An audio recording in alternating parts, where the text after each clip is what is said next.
Hello friends, welcome to my channel. मैं हूं आपका दोस्त महेश कुमार। फ्रेंड्स, आइए स्टार्ट करते हैं this topic, designation system for refrigerant. हम कैसे रेफ्रिजरेंट को डेजिग्नेट करते हैं, कैसे उसे नंबर फॉर्म में लिखते हैं, हम डिटेल में देखेंगे फ्रेंड्स। तो आइए स्टार्ट करते हैं। The refrigerant are internationally designated as R. हम क्या करते हैं फ्रेंड्स, जो इंटरनेशनली दिया गया है कि कैसे रेफ्रिजरेंट को हम डिनोट करते हैं, तो क्या करते हैं, इसमें एक आर लेटर लेते हैं और उसके आगे कुछ नंबर लिखते हैं। तो यह एक केमिकल को डिनोट करता है, केमिकल को रिप्रेजेंट करता है, या हम कह सकते हैं कि यह एक रेफ्रिजरेंट को रिप्रेजेंट करता है। लाइक R12 भी एक डिफरेंट रेफ्रिजरेंट को डिनोट करता है या रिप्रेजेंट करता है। तो कैसे हम लिख देते हैं, R11 का क्या मीनिंग है, R12 का क्या मीनिंग है, R114 का क्या मीनिंग है।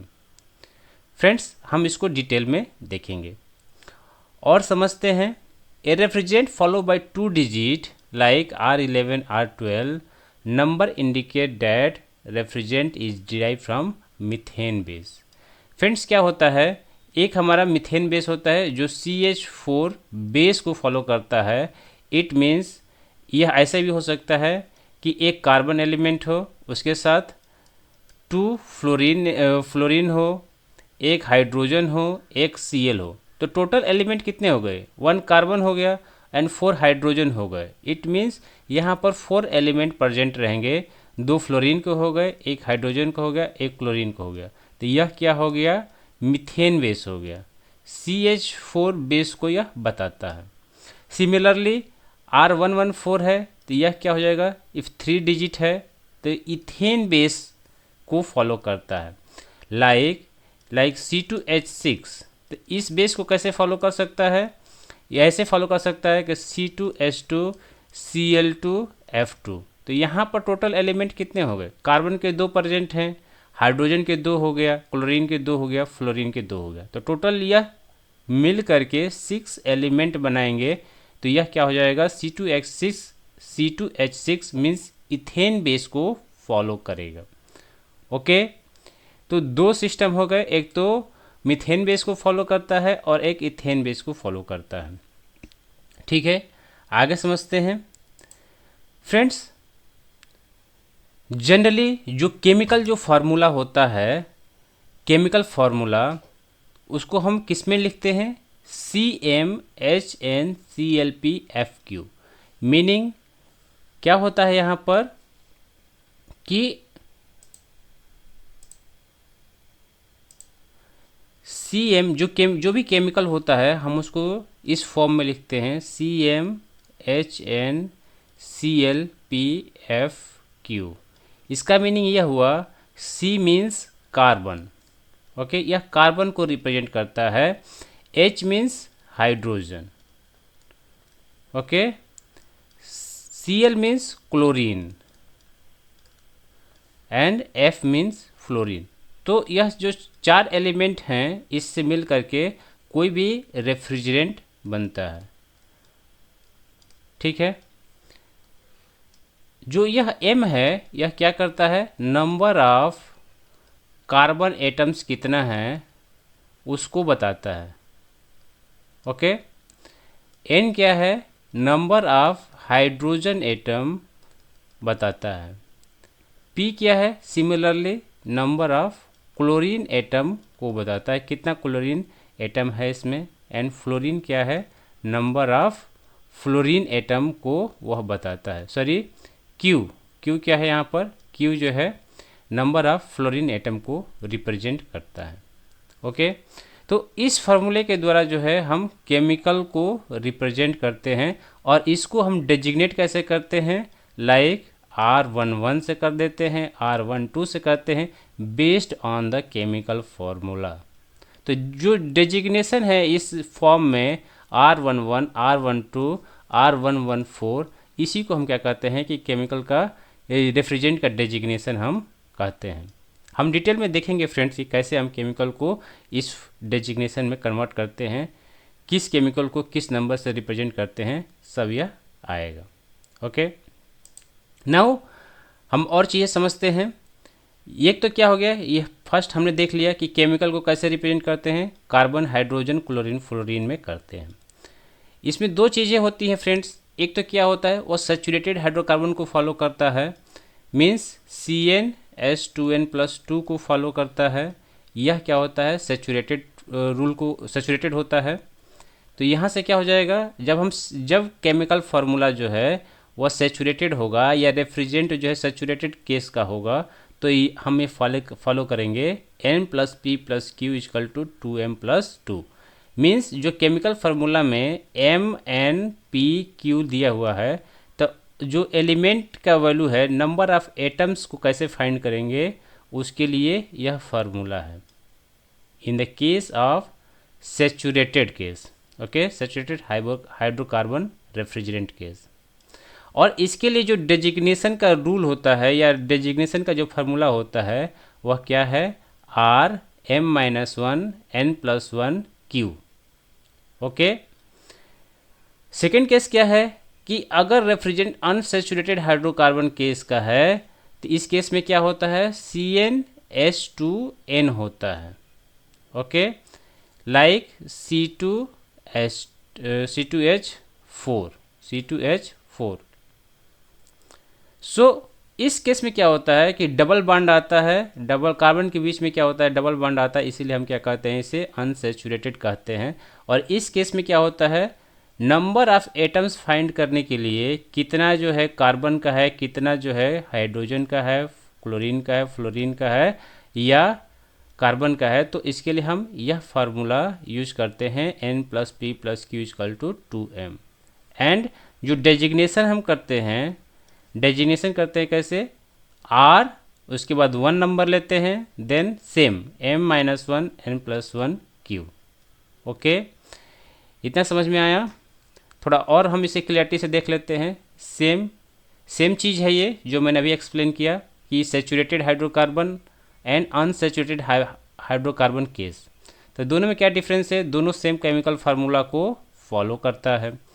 यहाँ पर नंबर ऑफ एटम्स फाइंड करने के लिए of the hydrogen, chlorine, fluorine and carbon, हम CnH2n+2 इट मीन्स N+P+Q=2m+2 को लेते हैं। ओके, अगर अनसैचुरेटेड केस है, C2H4 का केस है, तो इस केस में क्या लेते हैं, CnH2n लेते हैं। तो यहाँ पे क्या हो जाएगा, N+P+Q=2m। तो यहाँ से हम नंबर ऑफ एटम्स फाइंड कर लेंगे कि किस एलिमेंट का कितना है, किस एलिमेंट का कितना नंबर एटम्स प्रेजेंट है। आल्सो अगर हम सैचुरेटेड केस की बात करें, तो मैंने जैसा पहले बताया कि डेजिग्नेशन कैसे करेंगे, इस फार्मूले के द्वारा करेंगे, Rm-1n+1+Q। सिमिलरली यहाँ पे क्या हो जाएगा, 1 के साथ लेंगे, 1 × M-1n+1Q हो जाएगा। एग्जाम्पल देख लेते हैं, R11। इस R11 किस केमिकल फार्मूला को डिनोट करता है, CfCl3। हम देखेंगे फ्रेंड्स, हम देखेंगे एक एक करके डिराइव करेंगे। तो यह केमिकल फार्मूला होगा सैचुरेटेड केस के केस में, और यहाँ पर यह 1 आया है, 1 के साथ क्या है, 150 यह नंबर डिनोट कर रहा है। तो हम इसको लिखते हैं Rm-1n+1 इंटू, यह इस टाइप से लिखते हैं, तो यह इस टाइप का कुछ फार्मूला आता है 4 डिजिट का। ओके फ्रेंड्स, इतना क्लियर हो गया। लेट्स थोड़ा सा और आगे चलते हैं कि हम कैसे फाइंड करेंगे। ओके, 3 चीज़ें हमें रिमेंबर रखना है। सैचुरेटेड है, एक तो केमिकल फार्मूला हो गया, सैचुरेटेड केस के लिए ये फार्मूला रिमेंबर करना है। अनसैचुरेटेड केस के लिए N+P+Q=2m रखना है। और एक तो ये हो गया formula for saturated case, and R=1m-1n+1 and Q। बस इतना ही फार्मूला हमें रिमेंबर रखना है। अगर इतना आपने रख लिया तो आप किसी भी केमिकल को हम रिप्रेजेंट कर सकते हैं, डेजिग्नेट कर सकते हैं। लाइक हम एक एग्जांपल ले लेते हैं, यह केमिकल है डाइक्लोरो-डाइफ्लोरोमीथेन। ओके, डाइक्लोरो-डाइफ्लोरोमीथेन। तो फ्रेंड्स हम जानते हैं कि अगर मोनो दिया हुआ है तो मोनो का क्या मीनिंग है, 1, डाई दिया हुआ है तो 2, ट्राई दिया हुआ है तो 3, टेट्रा दिया हुआ है तो टेट्रा का मीनिंग क्या होता है 4। तो यहाँ पर यह दिया हुआ है डाई क्लोरो मीन्स 2 क्लोरीन के एटम है, डाई फ्लोरो मीन्स 2 फ्लोरीन के एटम है। तो क्लोरीन के क्या हो गया 2 एटम हो गया, फ्लोरीन के 2 एटम्स हो गए। यहाँ पर कोई हाइड्रोजन नहीं दिया हुआ है, हम कैसे लिख लेंगे फिर? एक तो क्या कर सकते हैं, हम कंपेयर करके ले सकते हैं डायरेक्टली। अगर हम कंपेयर कर लें तो वहाँ से मिल जाएगा, लाइक डाई क्लोरो डाई फ्लोरो दिया हुआ है ना यहाँ पर, तो केमिकल फार्मूला क्या है CmHnClP and FQ। This is the chemical formula जिससे हम रिप्रेजेंट करते हैं किसी भी रेफ्रिजरेंट को। हमारा क्या दिया हुआ है डाई क्लोरो है तो Cl2, डाई फ्लोरो है तो F2। इसमें H का एलिमेंट 0 दिखा रहा है, C का हमें फाइंड करना है, C का हमें फाइंड करना है। तो ये हमें फार्मूला मिल गया, तो हम डायरेक्ट कंपेयर कर लेंगे तो क्या हो जाएगा यहाँ से, सॉरी हाँ यहाँ से हमें ये पता नहीं है, M की वैल्यू पता नहीं है कितना होगा। ओके, तो हमें ये कंपेयर करने पे क्या मिल रहा है, H की वैल्यू क्या है, H की वैल्यू से यहाँ पर N की वैल्यू हमें 0 मिल रहा है। ओके, Cl2 P की वैल्यू जो है क्लोरीन का क्या है यहाँ पर 2 वैल्यू मिलेगा, फ्लोरीन का वैल्यू क्या हो जाएगा यहाँ पर भी, फ्लोरीन मीन्स Q की वैल्यू 2 मिल जाएगा। ओके, अब हम क्या करेंगे फ्रेंड्स, अब हम केमिकल फार्मूला में जो दिया हुआ है N + P + Q = 2m + 2, तो यहाँ से हम फाइंड कर लेंगे ये क्या है, N की वैल्यू 0 है, P की वैल्यू 2 है, Q की वैल्यू 2 है, तो यह क्या हो जाएगा 2m + 2। तो ये हो जाएगा 4 - 2 = 2m, इट मीन्स m = 1 आ गया। तो हम कह सकते हैं कि यहाँ पर कार्बन का एक ही एलिमेंट है, तो यह जो है मीथेन बेस को फॉलो करेगा, बिकॉज CH4 दिया हुआ है, तो दो एलिमेंट हो गया, या 0 हो गया, कार्बन का एक एलिमेंट हो गया, तो यह CH4 को फॉलो करेगा। तो इसका क्या हो जाएगा फ्रेंड्स, केमिकल फार्मूला क्या हो जाएगा CCl2F2। ओके, यह क्या हो जाएगा CCl2F2 हो जाएगा।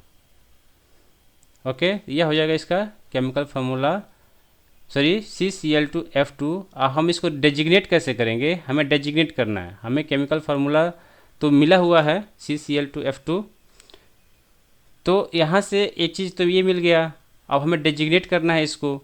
तो डेजिग्नेट करने के लिए हम जानते हैं फ्रेंड्स कि क्या कर सकते हैं, डेजिग्नेट करने के लिए हम जानते हैं कि सैचुरेटेड केस में क्या होता है Rm-1 N+1 Q होता है। M किसको रिप्रेजेंट कर रहा है, कार्बन को, तो कार्बन का वैल्यू कितना है यहाँ पर, M की वैल्यू कितना आया है 1 आया है, N की वैल्यू कितना है 0 है, P की वैल्यू कितना है 2 है, एंड Q की वैल्यू 2 है। तो हम इसको यहाँ पर लिख लेता हूँ कि क्या है, M की वैल्यू कितना है 1 है, N की वैल्यू कितना है 0 है, P की वैल्यू कितना है 2 है, एंड Q की वैल्यू 2 है। M हो गया कार्बन, N हो गया हाइड्रोजन, P हो गया क्लोरीन, एंड Q हो गया फ्लोरीन। हम इस फार्मूले में जस्ट वैल्यू पुट कर देंगे तो क्या हो जाएगा 1 - 1, N की वैल्यू कितना है 0 है, 0 + 1, एंड Q की वैल्यू कितना है 2, तो हमें क्या मिल जाएगा R012। तो इसको हम क्या लिख सकते हैं R12 लिख सकते हैं। तो this is the chemical designation of the chemical formula CCl2F2। Dichloro difluoro methane है, तो हम फाइंड कर सकते हैं। यहाँ पे एक चीज़ हमें समझना चाहिए फ्रेंड्स कि यह क्या दिया हुआ है केमिकल फार्मूला में, डाईक्लोरो डाईफ्लोरो मीथेन दिया हुआ है। मीथेन अगर यहाँ से अगर हमें यह मिल जाए तो डायरेक्टली हम फाइंड कर सकते हैं मीथेन का क्या केमिकल कंपाउंड होता है, CH4 होता है। तो जो भी फार्मूला होगा वह CH4 के बेस टर्म में आएगा। ओके, तो हम यहाँ से डायरेक्टली कंपेयर भी कर सकते हैं। जैसे हमें पता चल गया कि डाईक्लोरो डाईफ्लोरो मीथेन है। ओके, तो मीथेन हम जानते हैं कि CH4 को फॉलो करता है। तो सिमिलरली हम यहाँ पर दिया हुआ है क्लोरीन की वैल्यू दिया हुआ है 2, फ्लोरीन की वैल्यू दिया हुआ है 2, तो 2 2 4 हो गया। तो हमें पता चल जाएगा कि कार्बन का 1 हो जाएगा, हाइड्रोजन यहाँ पर 0 हो जाएगा। तो डायरेक्टली हम यहाँ से वैल्यू को भी फाइंड कर सकते हैं। Okay, just for knowledge purpose मैं यह बताया। ओके फ्रेंड्स, तो होप आपको यह क्लियर हुआ होगा। मैं एक और एग्जांपल लेके बता देता हूँ। क्या हो जाएगा, डाइक्लोरो टेट्राफ्लोरोइथेन, डाइक्लोरो टेट्राफ्लोरोइथेन। सपोज कीजिए कि यह वैल्यू नहीं दिया हुआ है, हमें यह नहीं पता है कि क्या होगा, हम यहाँ से कैसे फाइंड करेंगे डाइक्लोरो टेट्राफ्लोरोइथेन। तो फर्स्ट यहाँ पे इथेन दिया हुआ है, तो इथेन से हम जानते हैं फ्रेंड्स कि यह क्या करेगा, C2H6 को फॉलो करेगा। इथेन बेस हो गया, यह क्या हो गया, इथेन बेस सिस्टम हो गया। तो यह C2H6 को फॉलो करेगा। और हमें केमिकल कंपाउंड फाइंड करना है, तो यहाँ पर डाइक्लोरो दिया हुआ है, तो क्लोरीन का क्या हो जाएगा, Cl2 दिया हुआ है, क्लोरीन के 2 एटम दिए हुए हैं। टेट्राफ्लोरो, टेट्रा मतलब क्या हो गया, 4, तो यहाँ पर फ्लोरीन के कितने एटम हो गए, 4। ओके, तो यह क्या हो गया, दोनों मिल करके 6 बना रहे हैं। तो हाइड्रोजन क्या हो जाएगा, यहाँ पर 0 हो जाएगा, और कार्बन क्या हो जाएगा, यहाँ पर 2 एलिमेंट हो गए। तो हम यहाँ से भी ऐसे थोड़ा दिमाग लगा करके फाइंड कर सकते हैं। अगर हम केमिकल यहाँ पर केमिकल फार्मूला लिखना चाहें तो क्या हो जाएगा, CmHnClPF तो हम डायरेक्टली यहाँ से कंपेयर कर लेंगे। क्या हो जाएगा, M की वैल्यू कितना आ जाएगा, 2 हो गया। हाइड्रोजन की वैल्यू कितना आ जाएगा, 0 हो जाएगा। क्लोरीन की वैल्यू यहाँ पे यह N हो जाएगा। क्लोरीन की वैल्यू कितना हो जाएगा, P = 2 हो जाएगा। एंड F की वैल्यू, F मीन्स Q की वैल्यू कितना हो जाएगा, 4 हो जाएगा। Okay, dichloro tetrafluoro. Okay friends, तो हम केमिकल फार्मूला में अगर हम पुट कर देंगे तो क्या हो जाएगा, R क्या होता है, M-1 N+1 Q होता है। तो हम यहाँ से फाइंड कर लेंगे, क्या हो जाएगा, R, M की वैल्यू कितना है, 2, तो 2 - 1, और क्या हो जाएगा, N की वैल्यू कितना है, 0 है, तो 0 + 1, और क्या है, Q की वैल्यू कितना है, 4, तो यह क्या हो जाएगा, 4। तो क्या केमिकल फार्मूला आ जाएगा, R 2 - 1 1, 0 + 1 1, देन 4। तो यह रिप्रेजेंट करेगा R14 को। तो इस तरीके से हम इस केमिकल फार्मूला को डेजिग्नेट कर सकते हैं in the terms of R114। Okay friends, तो होप आपको क्लियर हुआ होगा। अदरवाइज यहाँ पर क्या करेंगे, अगर यहाँ पर कुछ डाउट आ रहा है कि 2024 कैसे आया, तो हम ये तो बता दिए क्लोरीन फ्लोरीन का, फिर हम इसको फार्मूला में डालकर भी फाइंड कर सकते हैं। N + P + Q = 2M + 2 से भी हम फाइंड कर लेंगे। तो दोनों तरीके से हमें वैल्यू मिल जाएगा और हम इसको डेजिग्नेट कर देंगे R114 से। ओके फ्रेंड्स, तो होप आपको थिंग्स क्लियर हुए होंगे। वीडियो थोड़ा लंबा हुआ है बट फिर भी पेशेंस रख के देखिए। एंड अगर मेरा एक्सप्लेनेशन अच्छा लगे तो प्लीज़ लाइक कीजिए, कमेंट कीजिए, मेरे चैनल को सब्सक्राइब कीजिए फ्रेंड्स। Thank you.